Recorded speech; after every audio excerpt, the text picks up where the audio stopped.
Bonjour à tous, soyez les bienvenus sur Western Armenia TV. D'abord, les titres principaux d'aujourd'hui. Invitation à l'événement dédié au 160e anniversaire du général Andranik. La 6e session ordinaire de l'Assemblée nationale de la République d'Arménie occidentale s'est tenue le 5 février. Des Azerbaïdjanais pillent des maisons arméniennes à Stepanakert. Ce n'est pas tant la guerre que nous devrions craindre, mais plutôt une azerbaïdjanisation pacifique. Edouard Chamadano. Bakou a été créé à la suite du chaos. Les chutes de la neige de Sébastien transforment la vue sur la vie en une beauté brumeuse blanche. Inauguration du jardin Méliné et Manouk Manouchian à Antibes. L'ONG caritative militaro-patriotique Vahagan vous invite à participer à l'événement marquant le 160e anniversaire du général Andranik qui aura lieu le 25 février à 18 h dans la salle de la maison culturelle de l'Association des aveugles. Au cours de l'événement, la vie et les activités du grand chef militaire Andranik Ozanian seront présentées, soulignant son rôle exceptionnel dans la lutte de libération nationale arménienne. Cette initiative de l'ONG Vahagan est une occasion unique de plonger dans les pages de l'histoire et d'honorer la mémoire du général Andranik. Le 5 février 2025 s'est tenue la 6e session ordinaire de l'Assemblée nationale de la République d'Arménie occidentale. L'ordre du jour de la session a été présenté par la présidente de l'Assemblée nationale de la République d'Arménie occidentale, Nelly Haroutunian.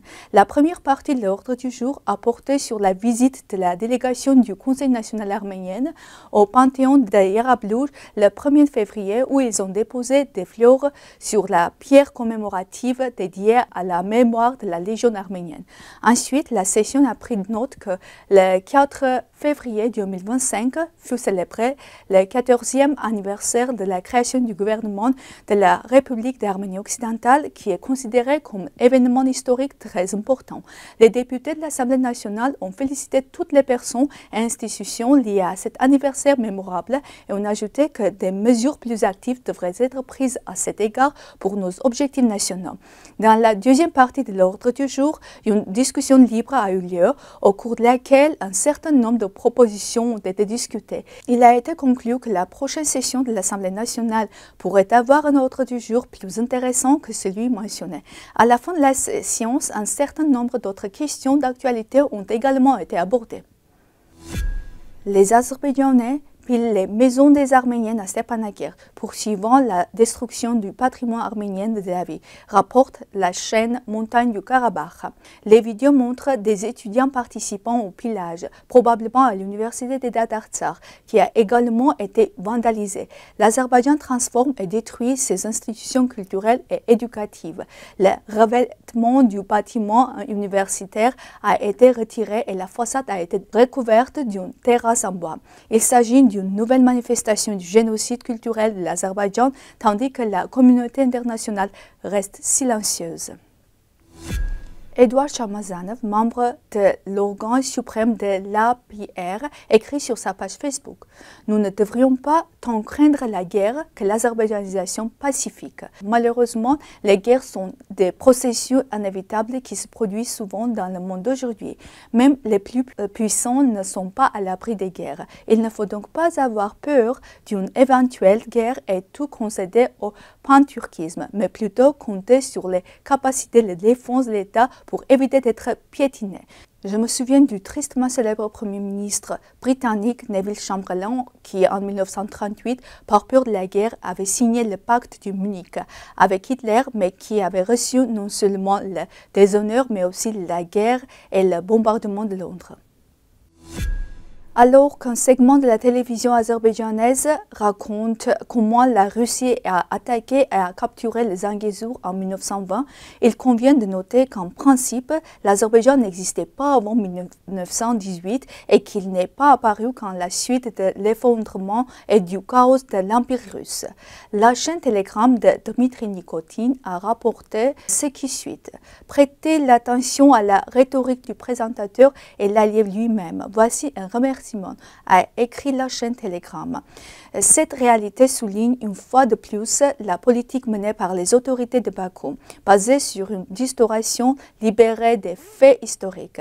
La propagande de Bakou tente régulièrement de réécrire l'histoire en déformant les faits, en formulant des revendications territoriales à l'encontre de l'Arménie, de la Russie et d'autres pays. Ces affirmations de la propagande azerbaïdjanaise sont dangereuses car elles peuvent servir de base à de futures provocations militaires et revendications territoriales. Les chutes de neige à Sébastien ont transformé le paysage urbain en une beauté blanche et brumeuse. Au cours des dernières heures, la température est tombée à moins 5 degrés, créant une atmosphère de conte de fées hivernale. La neige qui a commencé à tomber dans la soirée continue de tomber, recouvrant les rues, les places et les sites historiques de Sébastien. En particulier dans le centre-ville où se trouvent d'importants bâtiments d'architecture arménienne, la couche de neige a donné à la ville un aspect unique, combinant le souffle du passé et le paysage hivernant.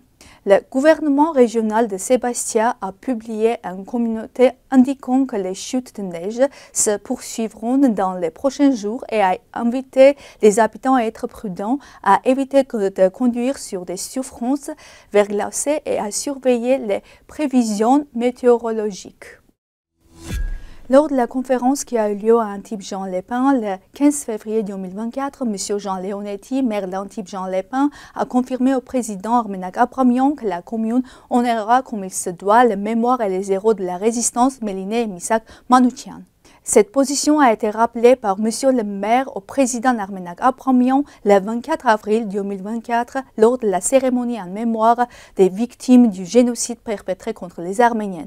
Aussi, comme suite à la délibération du conseil municipal de la ville d'Antibes, Juan-les-Pins du 16 février 2024, le jardin Méline et Misak Manouchian sera inauguré le samedi 22 février 2025 à 11 h.